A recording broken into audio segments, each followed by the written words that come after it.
오늘 우리들의 행복한 시간이라고 하는 제목으로 말씀의 은혜를 함께 나누도록 하겠습니다. 이 시간 옆에 계신 분들과 인사하면서 우리 하나님의 말씀을 함께 누렸으면 좋겠습니다. 이렇게 한번 인사하였으면 합니다. 주 안에서 행복한 시간 되세요. 시작. 주 안에서 행복한 시간 되세요. 네. 부디 지루하고 억지스럽고 형식적인 시간이 아니라 주님 안에서 행복한 시간 누리시기를 간절히 바랍니다.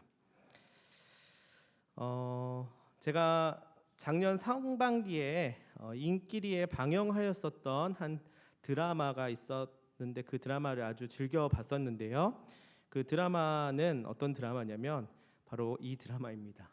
25, 21라고 하는 드라마인데요. 주말 저녁에 하는 TVN 채널에 오는 한 청춘 드라마였습니다. 제가 근 한 1, 2년 사이에 본 드라마 중에서 가장 몰입해서 보았었던 드라마였었는데요. 혹시 이 중에서 보신 분들 계십니까? 네. 또 다른 드라마들도 인기가 많기 때문에 그거 보시느라 아마 못 보셨을 수도 있습니다. 제가 알기로는 우리 이승열 목사님께서도 나중에 이제 OTT를 통하여서 올 여름에 아주 재밌게 보셨다고 제가 알고 있는데요. 네, 이 드라마를 홍보하고자 하는 건 아닌데요.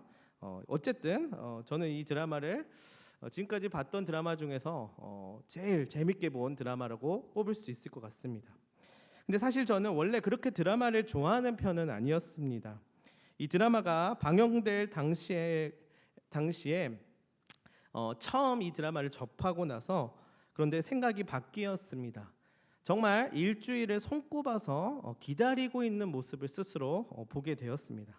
그래서 참 오랜만에 느껴보는 그런 설렘이라고 할까요? 아니면 기대라고 할까요? 그야말로 푹 빠져서 한동안 헤어나오지를 못했던 것 같습니다. 네, 그래서 요즘 뭔가에 빠지는 그런 모습을 보고 뭐 땡땡 아리 뭐 이렇게 이야기하는데 이 드라마 아리를 한동안 했었던 것 같습니다. 그래서 기회가 만약에 생긴다면 이 드라마 촬영을 했었던 이 촬영지도 가보고 싶고요. 또 이 드라마에 나왔었던 배우들의 인터뷰들을 막 이렇게 찾아서 후속으로 더 이렇게 여운을 남기고 싶어서 찾아보기도 하였었던 것 같습니다. 네, 그야말로 푹 빠져서 한동안 헤어나오지 못했었는데요. 여러분들 안 보신 분들은 지금 뭐 때문에 이런 이야기를 하나 궁금하실 것 같아서 제가 짤막하게 조금 티저 영상이 있어서 그거를 한번 나누어 보고자 합니다.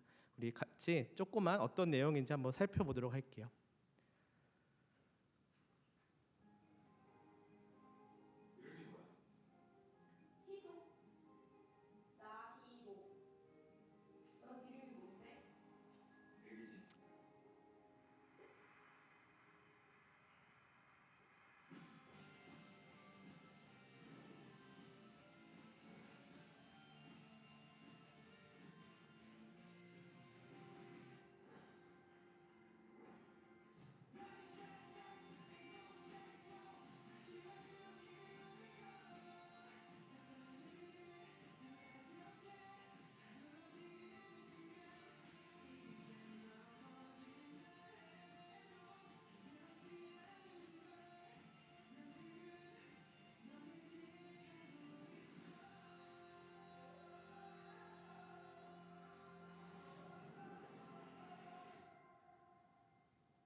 네, 여기까지 보도록 하겠습니다. 네, 네. 재밌게 보셨나요? 네, 조금 더 보고 싶으시진 않으신가요? 네, 이런 드라마입니다. 안 보신 분들을 위해서 짤막하게 이 영상으로 드라마 소개를 대체하도록 하겠습니다. 대충 이러한 내용이었었는데요. 당시에도 그렇고 지금도 또 이렇게 뭐 OTT라든지 동영상 그런 프로그램 등에서 또 인기리에 많이 돌려보고 있는 드라마이기도 합니다. 그렇다면 이 드라마가 사람들에게 왜 이토록 인기를 얻었을까요? 저는 그게 궁금하더라고요. 그래서 대략 한 3가지 정도 이유를 생각해 보았습니다. 먼저는요, 시대를 반영한 내용이었기 때문인 것 같아요. 이 드라마 당시의 시기는 1997년에서 98년도를 배경으로 하고 있습니다. 이때는 IMF로 한창 격변의 시기를 보내고 있었던 한국의 상황을 보여주고 있는데요. 그 속에서 희노애락을 느끼며 살아가는 사람들의 이야기가 오늘을 사는 우리에게 공감과 동시에 유대감을 형성케 해 주었던 것 같습니다. 여러분들은 그 시절을 혹시 기억하고 계십니까? 각자 그 97년, 98년 그 세기 말이라고 하죠. 그 99년도 당시를 어떻게 기억하고 계시는지 모르겠어요. 당시는 제가 알기로 김영삼 정권과 김대중 정부 시절을 지나고 있었던 시기였었고요. 또 사회적으로 어려운 IMF 시기라서 금모으기 운동도 활발하게 했었습니다. 또 막 밀레니엄이라는 말도 유행을 하면서 사회가 굉장히 난리도 아니었었습니다. 그래서 뭐 지구가 뭐 2000년 밀레니엄이 되면 뭐 종말을 한다더니 어쩐다더니 하는 이야기들로 떠들썩했었던 시기였었습니다. 그래서 그때 당시에 또 특별한 또 지금과는 또 다른 나름대로의 분위기와 정서를 공감할 수 있었습니다. 그래서 그 시대를 반영한 이 내용들을 지금 이 지나온 그만큼 나이를 먹고 지나온 한 사람으로서 그때를 추억할 수 있게 하는 요소가 있기 때문에 인기가 많지 않았을까라는 생각을 해보았고요. 그리고 두 번째로는요, 그 시절의 순수함과 청춘을 고스란히 담아내고 있기 때문인 것 같아요. 방금 전에 있었던 영상을 보셔서 아시겠지만 현재는 이 당시에 살았었던 이 젊은 청춘들이 이제는 사회의 주를 이루는 세대가 되었습니다. 이제는 이때를 떠올렸었던 그 당시의 청춘들이 이제는 사회의 주를 이루는 주축이 되었는데요. 그 세대들에게 청춘의 순수함과 열정과 그리고 패기를 다시금 또 느끼게 해주는 것만 같아요. 청춘이라는 말이 가장 잘 어울리는 드라마였었는데요. 청춘은 비록 세상을 모르고 사람을 모르고 사회를 잘 모르지만 나름대로 겁없이 부딪혔었던 시기를 의미하는 것 같습니다. 지금처럼 어떠한 것이 효율적인지, 어떻게 해야 더 이득이 되는지, 또 어떤 모습으로 보여줘야 되고 어떤 모습을 끼쳐야 되는지를 복잡하게 신경 쓰면서 재고 따지는 것이 아니라 비록 넘어짐을 겪더라도 내 심장이 뛰는 대로 순수하게 달렸었던 그 시절이 있었다는 것입니다. 여러분들도 그랬었던 시절이 그립지 않으십니까?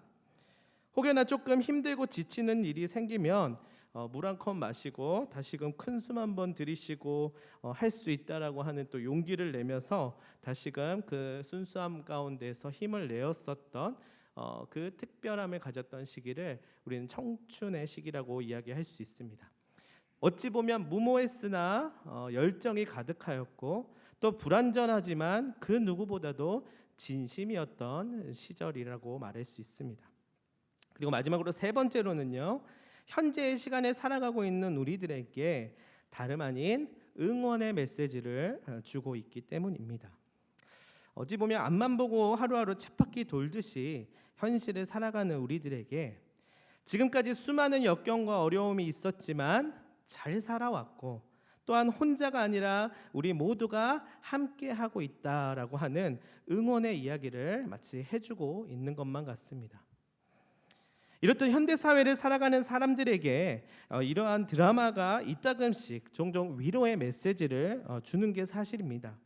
시대가 괴롭게 하고 현실이 강팍하게 만들고 꿈보다는 물질이 더 우선시되는 삶의 배경 속에 있더라도 부디 꿈을 잃지 말아라.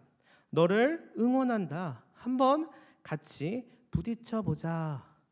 이렇게 말을 건네고 있는 것만 같습니다. 그래서 사람들이 이 드라마가 사실 별거 아닌 것처럼 보여도 그 감정과 뭔가 이루 말할 수 없는 나름대로의 그 메시지를 공유해주고 있기 때문에 일주일을 꼬박 기다리면서 꼭 이 드라마라는 것을 또 챙겨보는지도 모르겠습니다. 여러분, 그런데요, 이러한 메시지를 주는 것이 부단 드라마뿐이겠습니까? 사실 우리가 가지고 있는 이 성경도요, 굉장히 드라마틱한 내용들을 가지고 있지요. 이 이야기들을 가지고 우리는 늘 하나님께서 우리에게 주시는 메시지를 귀 기울여 듣고 또한 찾고 그것을 누리면서 살아가고 있습니다.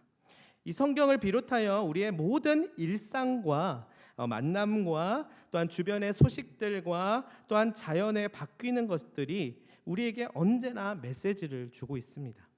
우리 가만히 있어도요, 여름이 왔다가 가을이 오고 또 이제 또 가을이 왔다가 더 추운 겨울이 오는 것, 그리고 이 겨울이 지나면 또 어느샌가 꽃이 피는 봄이 오는 모든 것들이 우리에게 있어서 메시지를 주고 있는 것입니다. 그렇기 때문에 우리는 우리의 눈과 마음을 열어서 두 팔을 벌려 오늘 하나님께서 우리에게 주시는 메시지를 늘 맞이하는 태도를 가질 필요가 있습니다. 바라옵기는 우리 모두가 우리의 삶을 통하여서 이 현실 너머에 있는 주님을 더욱 만날 수 있게 되기를 바랍니다. 그렇다면 그 메시지로 인해 우리는 주님의 십자가라든지, 사실은 주님의 십자가를 여러분 어떻게 알게 되셨나요? 성경을 통하여서, 성경의 이야기를 통하여서, 어찌 보면 드라마와도 같은 그런 스토리를 통하여서 우리에게 다가온 것이잖아요. 근데 그것이 그냥 어떠한 이야기로서 각본으로서가 아니라 이 주님의 십자가와 그 속에 담긴 예수 그리스도의 사랑이 하나의 나의 삶의 어느 메시지로 다가와서 우리를 감동시키고 또 우리의 마음을 움직이게 하는 힘이 될 것입니다. 그래서 더욱 온전히 우리에게 이것이 다가오게 되는 것입니다. 어찌 보면 그저 나무 장식이라고도 말할 수 있을 그 십자가가 아니라, 또는 어떠한 종교적 상징으로서가 아니라 그것을 통해서 전해져 오는 복음의 귀한 메시지로서 오히려 참된 자유를 맛보게 되는 것입니다. 예수를 믿지 않는 사람들에게 있어서는 이 십자가라고 하는 것이 그냥 나무로 된 장식이나 기독교와 교회와 종교를 의미하는 상징 정도로만 생각하고 말 텐데, 우리는 그 십자가를 통하여서 나를 향하신 예수님의 사랑을 깊게 경험하지 않습니까? 그 십자가를 통하여서 다가오는 하나님의 사랑을 우리는 말하지 않아도 느낄 수가 있습니다. 왜냐하면 하나님께서 그 가운데에서 일하시면서 우리에게 말씀과 메시지를 던져주고 계시기 때문이죠. 성경이 바로 그렇습니다. 어찌 보면 이렇게 가죽으로 된 책에 글자로 이렇게 고정되어 있는 것처럼 보이지만 언제나 오늘 새롭게 메시지를 던져주고 삶의 의미를 심어줍니다. 이걸 보면 분명히 주님은 그분의 사랑과 희생으로 말미암아 우리에게 완전한 자유와 구원을 주셨습니다. 여러분 믿으십니까? 여러분, 그 믿음은 우리가 어떻게 해명하거나 또는 증명을 해야 되는 것이 아니라 이 어찌 보면 책이라고 하는 고정된 글자밖에 아닌 것인데, 이것이 내 삶 속에서 다가와서 진정한 자유와 구원으로 나에게 확신을 준다고 우리는 믿음으로 고백합니다. 이것은 사람이 그냥 억지를 부려서 할 수 있는 일이 아니고요, 하나님께서 일하시기 때문에 그 하나님의 능력으로 인해서 우리의 마음 가운데 다가오는 것입니다. 그것이 바로 우리에게 책으로 주어져 있는 것이 아니라 우리의 모든 일상과 성경과 삶의 순간들을 통하여서 우리에게 주어져 있는 것입니다. 그리고 모든 일상과 삶의 순간을 통해 우리에게 오늘 전달되어지고 우리에게 느껴지도록 하나님께서 일하고 계십니다. 그런데 정작 우리는 이것을 우리 것으로 받아들이지 못하고 어찌 보면 그것을 이렇게 튕겨내 버릴 수도 있습니다. 그러면 밖에 있는 현실과 또한 교회 안에 있는 신앙이 자칫 분리가 되는 모습을 보게 됩니다. 그러나 우리에게 전혀 동떨어져 있지 않고 뻔하지 않은 메시지가 진정 우리 가운데 있음을 우리는 잊지 않아야 할 것입니다. 오늘 우리가 읽은 본문의 말씀은요, 창세기의 마지막 부분의 말씀이지요. 다들 아시다시피 모든 성경의 각 권들 중에서 이 창세기가 어쩌면 가장 중요한 부분이라고 말해도 과언이 아닙니다. 성경의 첫 시작으로서요, 전체를 가늠하는 기준점이 되기도 하고요, 또한 뿌리가 되기도 합니다. 자, 그 창세기의 수많은 내용과 에피소드 중에서도 대략 이 마지막 부분을 장식하고 있는 내용이 오늘 우리가 살펴본 본문의 말씀입니다. 대략적인 스토리는 어떻습니까? 바로 오늘 우리가 읽었던 부분은요, 요셉이 형들의 시기와 질투로 인하여서 애굽으로 팔려가고요, 그곳에서 종살이를 하면서 억울한 일을 여러 번 겪으면서 감옥에 갇히는 내용을 배경으로 하고 있습니다. 참으로 모진 세월을 보내야 했었던 요셉은요, 우연찮은 계기로 감옥에서 만난 두 관원을 통하여서 왕의 꿈을 해석해 주었는데요, 그리고 나서 또 그것을 인정받지 못하는 또 시절을 겪기도 하지만 최종적으로 그것이 인정받게 되는 것을 스스로 경험하게 됩니다. 그래서 결국 애굽의 총리까지 되는 내용을 우리가 읽었던 그 창세기의 마지막 스토리에서 이야기해주고 있습니다. 자, 그리고 잊혀졌었던 가족들과 기적적으로 다시 상봉하는 내용을 다루고 있습니다.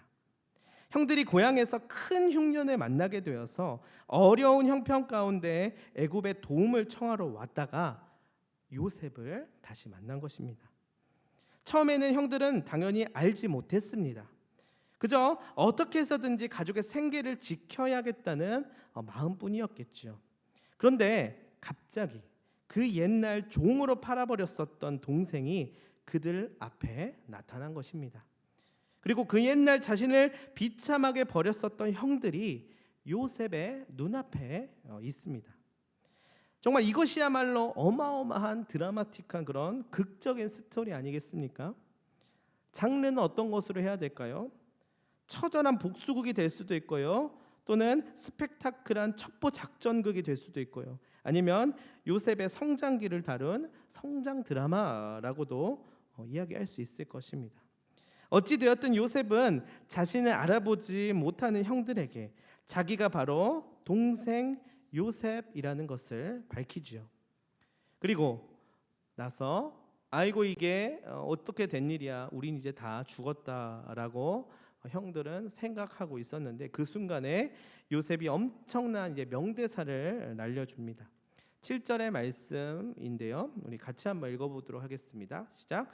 하나님이 큰 구원으로 당신들의 생명을 보존하고 당신들의 후손을 세상에 두시려고 나를 당신들보다 먼저 보내셨나니 그런즉 나를 이리로 보낸 이는 당신들이 아니요 하나님이시라.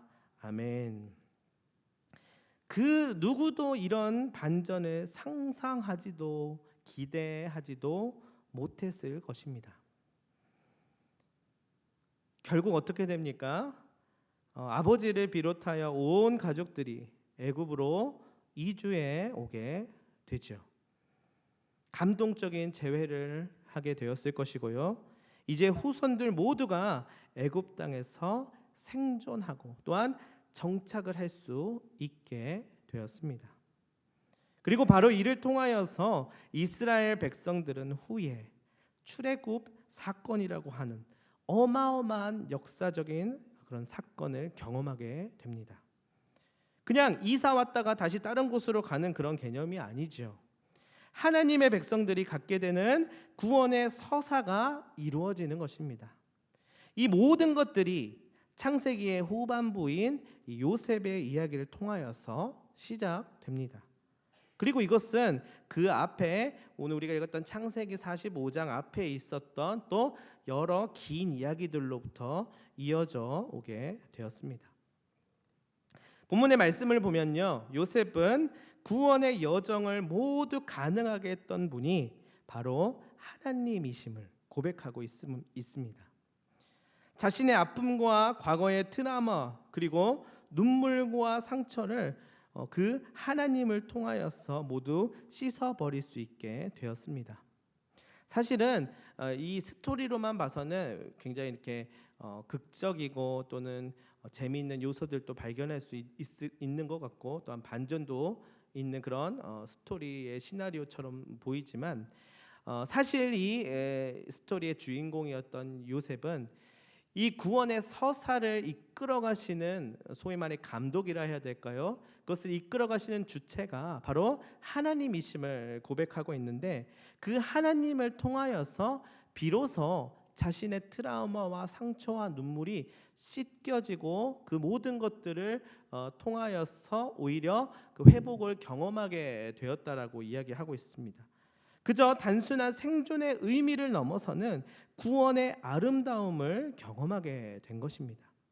그리고 이를 통해서 자기 자신뿐만 아니라 수없이 많은 이들을 살리게끔 하였다는 것을 경험하게 되었습니다. 그러나 그렇다고 확실히 요셉은 지금처럼 미리 하나님의 계획을 무슨 이메일이나 카톡으로 미리 받았던 것은 아니었습니다.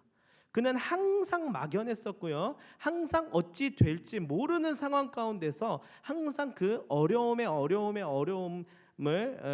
감당하면서 그것을 맞닥뜨리면서 살아왔습니다. 하나님의 계획이 이렇게 나를 영광스럽게 만들 수 있을 거라는 상상을 못하고 있었다는 것입니다. 그저 하나님께 맡기며 또 괴로워하면서 그 길을 걸어가다 보니 진정 나를 구원하시고 뿐만 아니라 이스라엘 모든 민족을 구원하시는 분이 바로 하나님이시구나라는 것을 알게 되었습니다. 그도 우리와 같이 그저 자기의 인생을 살아갔을 뿐이라는 것입니다. 여러분들도 여러분들의 인생을 살고 계시지 않습니까? 요셉처럼 창세기의 마지막 부분에, 요한계시록의 마지막 부분에 이렇게 적어서 기록으로 남기지는 않았지만 하나님의 계획하심 가운데서 한 명의 하나님의 자녀로서, 하나님의 성도이자 백성으로서 하루하루를 써내려가고 있는 것이나 마찬가지입니다. 자기의 성격과 성질과 그리고 주어진 환경에서 그 나이에 맞게 요셉도 살아갔을 뿐이었습니다. 그런데 그의 삶의 내용을 통하여서 하나님은 구원의 이야기를 만드시고 마침내 이루어 가셨습니다. 그러나 정작 요셉은 다 알지 못한 채 예상하지 못했었던 역경들을 그대로 마주하면서 살았던 것이지요. 그야말로 막을 수 없는 일들이 일어나게 되었습니다. 내 뜻대로 흘러가지 않는, 유쾌하지 않는 인생이 자신을 힘들게 하기도 하였습니다. 말 그대로 그는 외로웠고요, 억울했고요, 원망스러웠고 또한 슬펐습니다. 그도 우리와 똑같은 사람이었기 때문이죠. 그것뿐입니까? 그도 어른스럽지 않았습니다. 어떠한 성스러움을 가진 것도 아니었어요. 그런데 혹자는요, 요셉이 워낙 훌륭하였기 때문에 어쨌든 가정총무도 하고요, 나중에 총리도 할 수 있었다고 이야기하면서 어디에서든지 요셉처럼 성실하고 겸손하게 최선을 다하면 마침내 인정을 받게 된다고 말하기도 합니다. 저는 그런 류의 메시지도 의미 있다고 생각합니다. 그런데요, 저는 별로 그렇게 좋아하지는 않아요. 왜냐하면 나는 그렇게 요셉처럼 성실하지도 않고 겸손하지도 않은데, 그러니까 요셉은 그래서 잘났구나, 근데 나는 아닌데, 이런 마음이 들어서 그런지 이런 류의 메시지도 의미는 있지만 저는 그렇게 꼭 이렇게 포장하지 않아도 되지 않을까라는 생각을 합니다. 요셉을 그런 탁월한 위인이나 인물로 애써 포장할 필요가 없다는 것이죠. 성인이라고 해서 기리고 추앙할 필요도 없는 것입니다. 진짜 물음이 생깁니다. 그가 정말 그랬을까요? 그의 인생을 어찌 이 몇 페이지의 성경 안에서 다 설명해낼 수 있겠습니까? 그 감옥에서의 차가운 바닥에서 느꼈을 환멸감과 모멸감과 억울함을 그는 결국 겸손하고 성실해서 가정 총무이자 총리가 되게끔 사용하셨습니다. 그냥 이렇게만 한 줄로 이야기할 수 있었을까요? 그는 영웅이 아니었다는 거예요. 성인으로서 추대받을 만한 사람도 아니었습니다. 그냥 그는 사람이었던 것이에요. 버림받고요, 모함받았었고요, 불쌍하고 연약했었던 사람이었습니다. 그런데 누가 이런 상황에서 온전하고 의로울 수만 있겠습니까? 갈등하고요, 번민하고 절망하고 눈물 지으면서 그 시기를 지나지 않았을까요? 매일매일이 눈물의 연속이었고 힘겨웠을 것입니다. 그런데 바로 그 지점에서 이것이 있었습니다. 근데 그런 그가 그 속에서 하나님을 진하게 만난 것입니다. 그가 뭔가 위인이거나 영웅이거나 성실함의 끝판왕이거나 겸손의 왕이어서 그것을 해낸 것이 아니라 우리와 똑같은 눈물과 억울함과 절망과 모든 감정들을 느끼고 매일매일 절망하면서 살아왔을 테지만 우리와 또한 똑같이 그 가운데 하나님을 진하게 만난 것입니다. 도저히 해결되지 않았던 과거의 상처가 하나님으로 인해 비로소 정리되고 매듭 지어지고 해결되었기 때문에 마침내 나를 먼저 이곳에 보내셔서 우리 가족들을 구원하게 하셨다라는 말을 하게 된 것입니다. 요셉은 알았습니다. 비록 자신의 미래나 당장의 생존 여부는 잘 몰랐지만 자신과 함께하고 있는 하나님은 알았습니다. 다른 건 몰라도요, 하나님과 함께하고 있음을 믿었기 때문에 그는 깊은 수렁을 나올 수 있었습니다. 형들이라고 하는 형들과 비슷한 나이의 또래만 봐도 저 같으면 경기를 일으키고 트라우마 때문에 매일매일 괴로워했을 것 같아요. 이 형들이라고 하는 과거의 상처를, 그런데 이 그 깊은 수렁 가운데 있을 때에 하나님을 깊이 만나면서 전면에서 이제 맞닥뜨리게 되었을 때도 마침 의연하게 마주할 수 있었던 것입니다. 왜냐하면 그 상처투성이었던 요셉이 아니라 하나님께서 이곳 가운데 이끄셔서 함께하고 그것을 경험한 요셉이었기 때문에 그 트라우마의 결정체였던 형들을 만났을 때 그는 의연할 수 있었던 것입니다. 여러분, 요셉은 성경도 없었고 예배당도 없었고 심지어 우리들처럼 옆에 있는 교우들도 없었는데요, 차가운 감옥 한가운데서 자신을 끌어안고 있는 하나님의 품을 분명히 경험했을 것입니다. 아침의 햇살과 자그마한 풀잎과 매일의 양식과 만지는 손과 발을 통하여서 살아계신 하나님을 느꼈을 것입니다. 다시 말해서 온 몸과 마음을 열어서 그분의 숨결을 받아들였을 것입니다. 하루하루 인도하시고 살게 하시는 하나님으로 인하여서 아침마다 새롭고 늘 새로운 은혜를 알게 되었을 것입니다. 그가 좋은 일이거나 복된 일이거나 잘된 일들만 있었기 때문에 그랬던 것이 아니라요, 때로는 아픔과 고통 가운데에서, 그리고 그 와중에 기쁨과 환희 가운데, 또한 외로움과 슬픔 가운데 더욱 나와 함께 하시는 그 하나님을 경험하였던 것입니다. 여러분, 그것이 바로 우리들의 행복한 시간입니다. 우리들의 행복한 시간은 바로 이 모든 감정을 겪으면서 혼란과 흔들림을 경험하는 지금이자 오늘이고 여기라는 사실을 하나님의 살아계심을 통하여서 느꼈던 것입니다. 고로 저는 우리에게 있어서도 그러한 은혜가 반드시 필요하다고 생각합니다. 여러분, 앞만 보며 달려온 우리네 삶 속에서 놓치고 후회하고 어긋나고 미처 해결하지 못했던 수많은 일들을 뒤로 하면서 오늘 이 자리 가운데 오시지 않았습니까? 혹시 요셉처럼 매일을 괴로워하고 부끄러워하며 아파하고 있는 영혼들이 지금 여기 있으시다면 분명히 그 가운데 크신 두 팔로 껴안고 계시는 주님이 함께하고 있음을 기억하시기를 바랍니다. 요셉은 이 사실을 깨닫고 비로소 하나님의 선하신 인도하심을 경험하게 되었다라고 전하고 있습니다. 그러나 현실은 감옥에 있었고요, 노예로 팔려왔지만 보이지 않는 하나님의 손길을 경험하게 되자 그의 앞날이 온통 하나님의 역사하심으로 가득하게 되었다는 것입니다. 또한 사람에게 실망하고 배신당하고 더 이상 믿을 수가 없고 마음이 강팍해져 버린 그런 심령들이 있으시다면요, 그 모든 것들이 우리를 더욱 집착하게 하고 또한 괴롭히고 상처기가 나게 함을 느끼셨다면 그것 때문에 너무 괴로워하거나 노여워하지 마시기를 바랍니다. 다만 하나님 안에서 그 모든 것들을 내어놓고 비록 우리의 뜻대로 되지 않는 시간과 삶이기는 하지만요, 그럼에도 불구하고 우리가 오늘에 살고 있다는 이 사실, 주님의 품 안에서 살고 있다는 이 사실을 잊지 말고 어쩌면 이해할 수 없는 인도하심 속에서도 가장 안전하고 복된 길로 이끄시는 분이 지금 나와 함께하고 계심을 믿었으면 합니다. 이것은 그냥 성경의 글자로 표현할 수 있는 언어가 아닙니다. 요셉은 그것을 느꼈던 사람이었어요. 그리고 오늘 우리에게도 함께 하시며 그것을 이야기하고 계십니다. 곧 갚으시고 더욱 의로운 길로 이끄시고 영화롭게 하실 것을 신뢰하며 나아가실 수 있기를 간절히 바랍니다.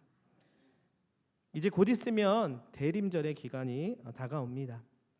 이 기간 동안 우리는 이토록 불완전한 우리를 구원하러 오신 주님의 사랑을 더욱더 느꼈으면 좋겠습니다. 오늘 우리에게 이렇게 말씀하십니다. 이제 너희는 나를 보아라. 나를 통해 구원을 보고 과거에 머물기보다는 앞을 바라보아라. 과거의 상처와 현재의 생존에 몰입하여서 집착하기보다는 받아들임과 내어 맡김을 통해 부활의 영광, 영생의 기쁨, 그리고 마침내 모든 것들이 정리가 되고 해결이 되는 자유를 얻으라 라고 말씀하시는 주님을 반드시 경험할 수 있기를 바랍니다. 그러니 혼자서 너무 애쓰며 끙끙 앓지 말고 나와 함께하자 부르시는 주님의 음성에 응답하게 되면 좋겠습니다. 여러분, 따지고 보면은요, 주님의 시선에서 봤을 때 우리 모두가 청춘입니다. 우리 옆에 있는 분들에게 이렇게 한번 이야기해 주시겠습니까? 우리가 청춘입니다. 시작.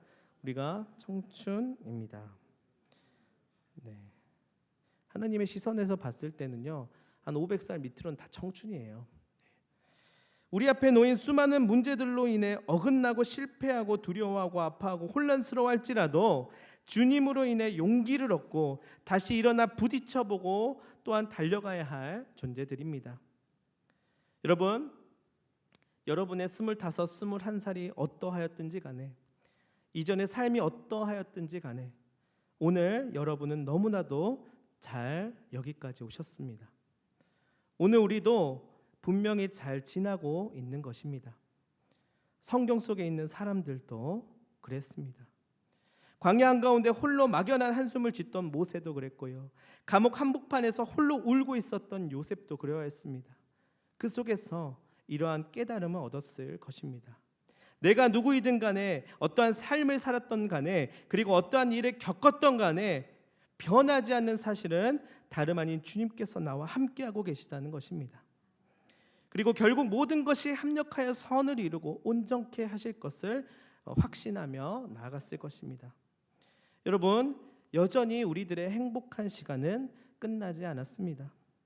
드라마는 잠깐 동안 간접적으로 그 감정을 느끼게 해주기는 하지만 언젠가는 종방이 있잖아요. 시나리오가 있어서 배우들과 스태프들이 그것에 따라 완결을 하잖아요. 그러나 우리에게는요, 하나님의 서사가 끝나지 않았습니다. 하나님이 계속해서 우리를 통해 그분의 역사를 드러내시고 나타낼 것입니다. 다만 잘 인식하지 못하고 있을 수 있습니다. 그러나 괜찮습니다. 또다시 여러 경로를 통해 알게 하시고요, 아침마다 새롭고 또 늘 새로운 은혜들을 분명히 허락해 주실 것입니다. 우리 모두가 바로 이 은혜를 경험하면서 여기까지 잘 지나오셨습니다. 그렇다면 이제는 우리가 조금 더 주님과의 친밀한 교제 속에서 함께 이 아름다운 행복의 시간들을 더욱 누리며 나누며 또한 전하며 살아갈 수 있으면 좋겠습니다. 우리의 삶이 끝날 때까지, 아니 이 생을 마치고 나서도요, 이러한 행복을 부디 놓치지 않게 되시기를 바랍니다.